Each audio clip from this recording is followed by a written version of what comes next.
Om NaMo Narayan. The ancient Indian astrologer में आपका स्वागत है। आज हम आपके सामने एक बहुत ही रोचक प्रस्तुति करने जा रहे हैं, जो आप सभी लोग उससे भली भांति परिचित हैं और पाराशरी में भी उसका योग दिया हुआ है, मानसागरी में भी उसका योग दिया हुआ है। सारे जितने भी ज्योतिष के फलित ग्रंथ हैं उनमें उनका योग दिया हुआ है। आज हम आपको उन योगों के आधार पर भी और कुछ अपने ऑब्जर्वेशन अनुभवों के आधार पर आज हम चर्चा करेंगे कि आपकी कुंडली में लग्न का क्या महत्व है और लग्न के स्वामी लग्नेश से कौन कौन से राजयोग बनते हैं। हमने लिखा है, आज का टॉपिक है, आज का शीर्षक है लग्नेश से बनने वाले राजयोग। आज हम इसी पर चर्चा करेंगे और इस चर्चा को आगे बढ़ाने से पहले हम आपसे ये कहेंगे कि please still wait until end. हमारा अंत तक चैनल देखिएगा। हम आपको बीच बीच में ही नहीं, अंत तक हम आपको इसके सूत्रों से परिचित कराएंगे और हम आपको ऐसे भी कुछ सूत्र बताने का प्रयास करेंगे जो हमारे अनुभवों के आधार पर हमने पाया है। और केवल एक लग्न का उदाहरण हम लेंगे, किसी का भी लेंगे, लेकिन चर्चा हम समस्त राशियों पर, 12 पर करेंगे। अतः हम आपसे ये कहते हैं, निवेदन करते हैं कि हमारे चैनल को लाइक शेयर सब्सक्राइब करना ना भूलिएगा। आइए अब हम आपको इस योग से परिचित कराते हैं। देखिए, लग्नेश से बनने वाला राजयोग एक जन्मांक ले लिया हमने, काल पुरुष का ही लग्न हमने ले लिया है। आप कोई भी कुंडली ले सकते हैं, परंतु उस पर भी हम बताएंगे कि क्या क्या भाव हो सकते हैं। जैसे ये मेष राशि है, पापक ग्रह इसका स्वामी है मंगल। हमने कहा है कि यदि शुभ ग्रह की राशि लग्न में हो, यह भी मैंने कह दिया, तो उसकी स्थिति में कुछ भाव में वो जब स्थित होगा तभी फल देगा। और थोड़ा सा पाप राशि के स्वामी जो होते हैं पापक ग्रह, उनका स्वभाव थोड़ा इतर हो जाता है। लेकिन लग्नेश का अपना स्वभाव होता है, वो चाहे पाप राशि का ग्रह हो, पाप ग्रह हो, चाहे वो शुभ ग्रह हो, इससे कोई मतलब नहीं है। लेकिन कुछ हद में शुभ राशि के जो ग्रह हैं उनकी कुछ प्रकृतियां बदलती हैं, वो हम चर्चा करेंगे। लेकिन लग्नेश का अपना स्वभाव एक रहता है। हमने आपको कुछ सूत्र दिया, तो एक सूत्र मैंने यहां लिखा है, इसको ध्यान से सुनिएगा। लगन अगर खुद खाली हो, किस्मत साथ न आई हो, लगन का मालिक जिसमें बैठा उससे ही भरपाई हो। ध्यान दीजिएगा, हमने क्या कह दिया। लगन अगर खुद खाली हो, अगर लगन खाली है तो किस्मत साथ नहीं आई आपकी, ध्यान रखिएगा। तो आप घबरा जाएं कि अरे हमारी तो किस्मत ही नहीं है। नहीं, ऐसा नहीं। आप बड़े कर्मठ हैं, ये सिद्ध करता है। आप भाग्य लेकर पैदा नहीं हुए हैं, आपको यहीं पर भाग्य बनाना है। फिर अगला जो दोहे का हमारी लाइन है, ये हमारी लाइन अगली देखिएगा। मैंने क्या कहा है कि लगन अगर खुद खाली हो, किस्मत साथ ना आई हो, लगन का मालिक जिसमें बैठा उससे ही भरपाई हो। अब आप समझ गए होंगे कि इस दुनिया में, इस जगत में आप भले भाग्य और किस्मत का भरपूर पिटारा लेकर नहीं आए, परंतु लगन का मालिक जहां बैठा है वहां से आप भरपाई कर लेंगे और यह सिद्ध करेगा कि आप बहुत ही कर्मठ, आप एक बहुत ही जुझारू और बड़े पराक्रमी और बड़े कर्मठ इंसान हैं। यह सिद्ध करता है। अब सबसे बड़ी बात है कि यदि लग्न आपकी खाली है, सपोज कर लीजिए, बहुत लोगों की लग्न खाली होती है, तो लग्नेश कहां बैठा है। अब प्रश्न ये है, इसी पर आज चर्चा हम प्रारंभ करते हैं। इसीलिए हमने पहले दोहा पढ़ा है, जो हमने हमारे विचारों से हमने इसका सृजन आप लोगों के समक्ष किया है, क्या क्या विचार है हमारे, जो हमारे अनुभव में आया है वो मैंने प्रकट किया है। अब लगन अगर खाली है, सपोज कर लीजिए यहां तो हमने लिख दिया है, मान लीजिए यहां कोई ग्रह ना हो, सपोज कर लीजिए यहां कोई ग्रह ना हो।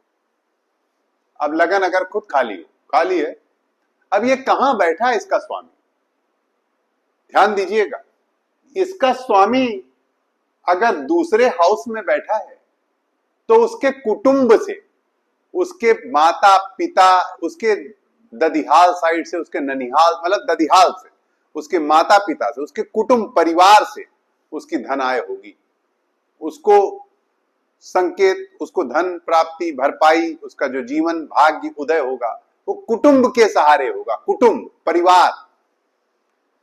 तृतीय हाउस में यदि मंगल बैठा है तो जातक पराक्रमी होगा और वो अपने सेवक और दोस्त मित्र यार बनाएगा, उन साथियों से उसका पराक्रम उदय होगा, उसके छोटे भाई उसका पराक्रम करेंगे, उनसे उसकी भाग्य की बढ़ोतरी होगी। अब इसी प्रकार से अगर चतुर्थ स्थान पे बैठता है तो चतुर्थ स्थान पे बैठ के उसका जो मातृपक्ष है, मातृपक्ष से उसको लाभ होगा और वहां से उसका भाग्योदय होगा। यदि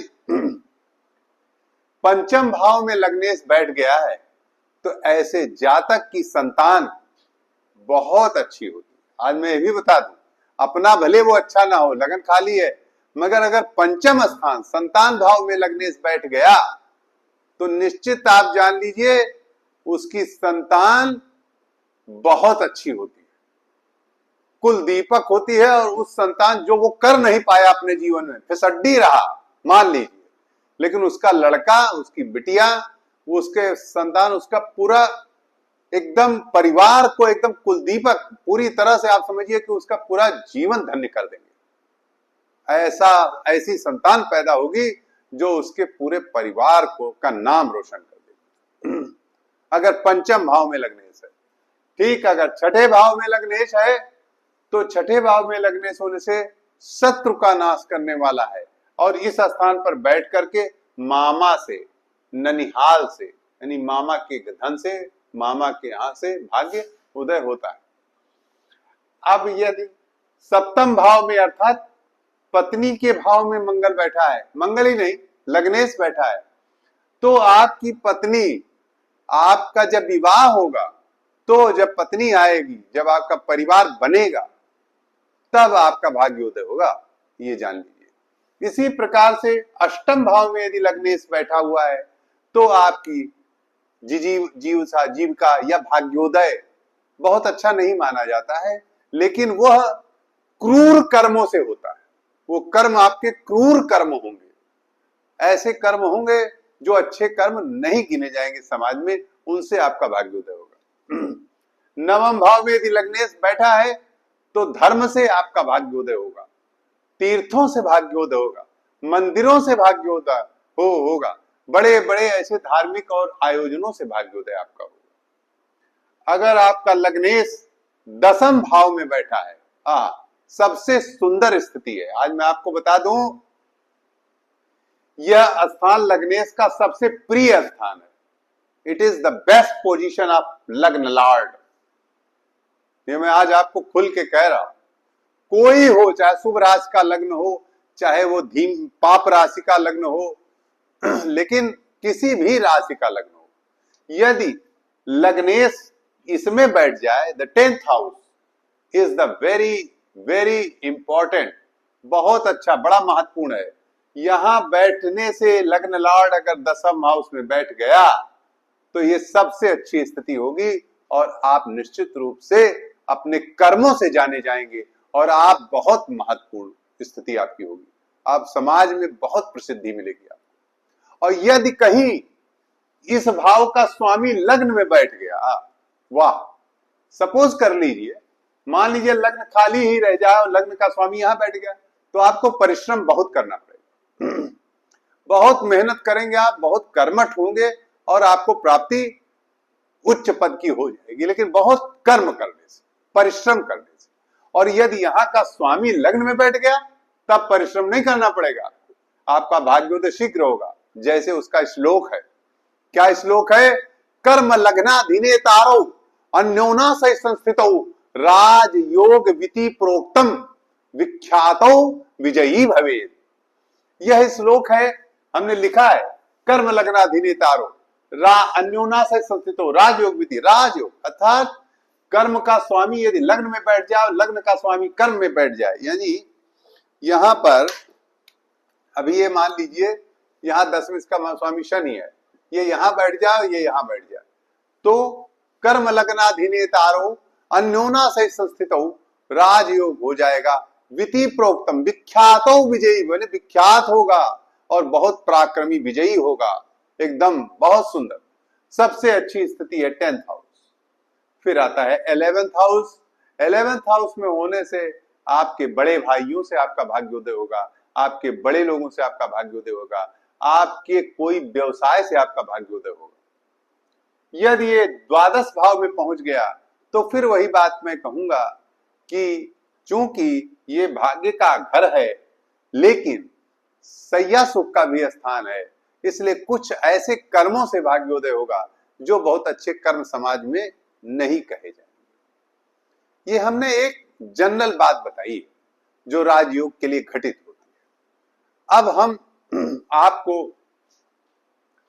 इस पाप राशि के स्वामी कहां कहां बैठे तो राजयोग होगा ये भी बता दें आपको। यदि पाप राशि यहां पर हो, भले मेष है या सिंह है या मकर है या इस तरह की राशि है, अगर वृश्चिक है, तो यहां का स्वामी यदि तृतीय, पंचम, छठे, 7वें, 9वें, 10वें, 11वें यदि बैठेगा तो निश्चित रूप से राजयोग घटित होगा, मगर परिश्रम से। और अगर लग्न में ही बैठा, लग्न में कोई ग्रह बैठा है, जैसे लगन हमने लिया ना, खाली लगन अगर खुद खाली हो, लगन खाली नहीं होनी चाहिए। अगर लगन भरी हुई है, कोई भी ग्रह बैठा हुआ है, तो निश्चित रूप से आप किस्मत साथ लेकर आए हैं, भले उसमें नीच का ही ग्रह बैठा हुआ है, परेशान ना हुआ। यदि मान लीजिए नीच का ही ग्रह बैठा है, तब भी किस्मत लेकर आए हैं आप, क्योंकि कहीं ना कहीं उसका नीचभंग हो जाए। इसलिए आप ये जान लें कि लग्नेश, और यदि इसमें पाप राशि ना होकर शुभ राशि है, जैसा कि हमने लिखा कि यदि शुभ ग्रह की राशि लग्न में हो तो 2nd house, 4th house, 5th house, 7th house, 9th house and 10th house, द्वितीय भाव, चतुर्थ भाव, पंचम भाव, 7वां भाव, 9वां भाव और 10वां भाव यदि शुभ ग्रह की राशि अर्थात मिथुन, कर्क, कन्या, तुला, मीन, यदि इनकी राशि है तो यह स्थिति लागू होती है। और अगर पाप राशि है तो 3, 5, 6, 7, 9, 10, 11 ये हमने आज आपको बताया। इसलिए आप इस दोहे को अच्छी तरह याद कर लें। इस दोहे के साथ साथ हम ये भी कहेंगे कि लग्न खाली यदि है तो कोई घबराने की बात नहीं, किस्मत जरूर साथ नहीं आई है, लेकिन यही किस्मत आप बना देंगे यहीं पर। और अगर लगन में गिरा है तो फिर बहुत अच्छी बात है, तब तो आप किस्मत लेकर ही आए। इस तरह आज हमने आपको लग्नेश के बारे में बताया। आप जरूर हमें अपने भावों को, अपनी प्रतिक्रिया को, अपने विचारों को कमेंट के माध्यम से व्यक्त करेंगे। नमो नारायण।